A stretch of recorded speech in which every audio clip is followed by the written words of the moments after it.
Sometimes, if you touch a metallic doorknob or any metallic object, you might experience a mild shock. This is because the metallic object was charged, or in other words, it carried an electric charge. Objects that carry an electric charge are said to be electrically charged. We know that when a comb is rubbed against dry hair, it begins to attract small pieces of paper.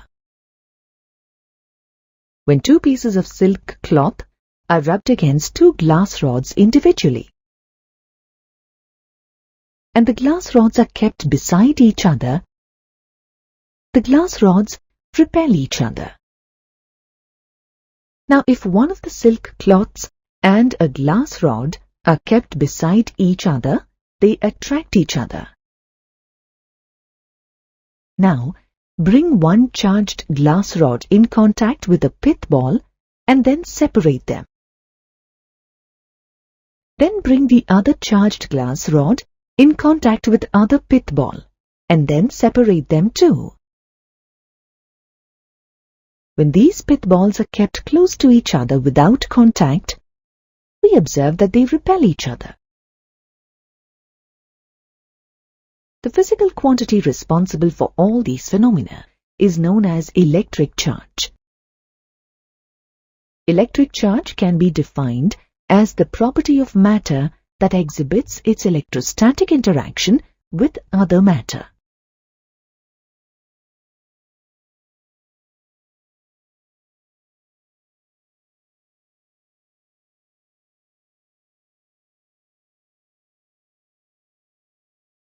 From previous examples, bodies like combs, glass rods, silk cloth pieces, pith balls, etc. are said to be electrified or are called charged bodies. The study of electric charges at rest and the physical quantities associated with electric charges at rest is called electrostatics or static electricity. These experiments prove that a body can be charged by rubbing against another body or by simply bringing a charged body in contact with another uncharged or neutral body. When the glass rod and silk cloth were first rubbed, they get electrified. But when they are brought in contact again and separated, they lose their electrification or charge and are neutralized. In other words, the charge on them is nullified. Hence, we can conclude that one of them may be positively charged and the other negatively charged when they are rubbed against each other.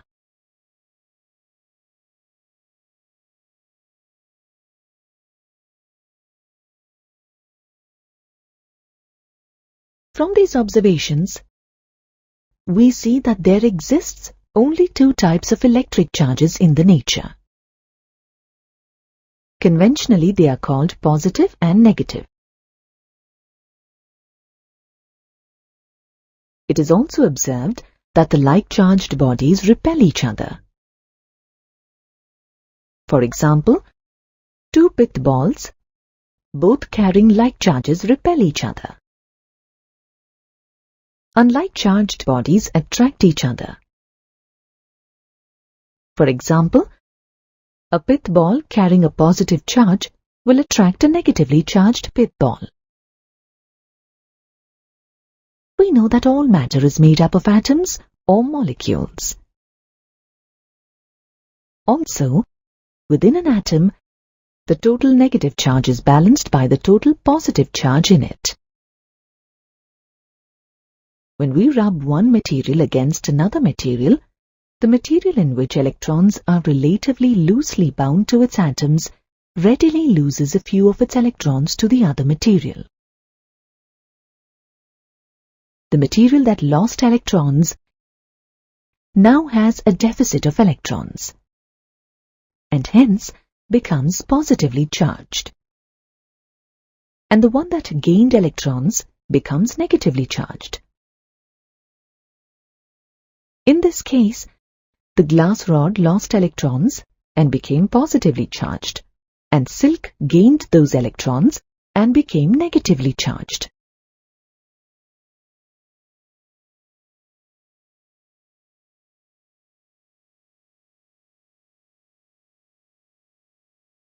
To know whether a body has been charged, we use an instrument called a gold leaf electroscope. It consists of an insulated metal rod with two gold leaves or foils at one end and a metal disc at the other end. This setup is enclosed in a glass jar with the help of a tight cork with the disc placed out of the jar. To test a material like a glass rod for electrification, the object should be brought in contact with the metal disc of the gold leaf electroscope. The contact should be momentary. If there is no change observed in the position of the gold leaves, it indicates that the glass rod is uncharged or is neutral. If the gold leaves repel each other, then it indicates that the glass rod is charged. The amount of divergence provides a rough measure of the charge on the glass rod. Assuming that the glass rod was positively charged, the gold leaves now carry a positive charge. Now, if we touch the metal disc with the silk cloth used to rub the glass rod and take it away, we observe that the gold leaves fall back to their original position. Thus, we can say the silk cloth was negatively charged. On contact, the opposite charges on the gold leaves and the silk cloth nullified each other. We know that electric charges are conventionally called positive and negative charges, and that like charges repel each other and unlike charges attract each other. However, if the size of charged bodies is very small, but the distance between them is comparatively larger than their sizes, such charged bodies are treated as point charges. Coulomb, C, is the SI unit of electric charge.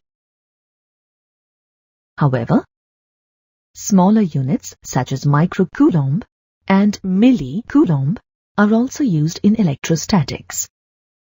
Electric charge is a scalar quantity, which has only magnitude but no direction. Hence, the total charge on the body is equal to the algebraic sum of the individual charges given to it. Let us illustrate this with an example. Consider a body carrying a charge, say Q1. We add another charge Q2 to this body. Now, the total charge on the body is the algebraic sum of both charges. That is, total charge Q is equal to Q1 plus Q2. Similarly, if a body carries n number of charges, Q1, Q2, and so on up to Qn, then the total charge on the body Q is equal to Q1 plus Q2 plus Q3 and so on till Qn. While adding the charges, proper signs should be used. A positive sign for a positive charge and a negative sign for a negative charge. We can determine whether a body is charged positively or negatively by finding the algebraic sum of all charges on the body.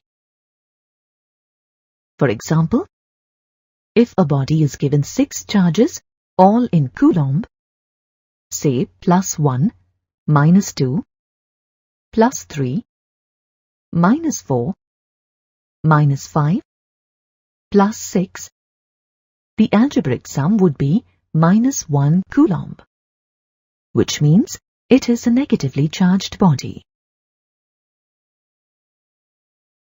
Another property of electric charges is that the total charge in an isolated system is always conserved. When a glass rod is rubbed with a silk cloth, electrons are transferred from the glass rod to the silk cloth. Now, both the glass rod and silk cloth are charged. Here, there is only a transfer of charge taking place. Neither is a new charge created, nor is any charge destroyed. The number of electrons lost by the glass rod is equal to the number of electrons gained by the silk cloth. If we consider the glass rod and silk cloth as an isolated system, then the total charge of this system before and after rubbing remains the same.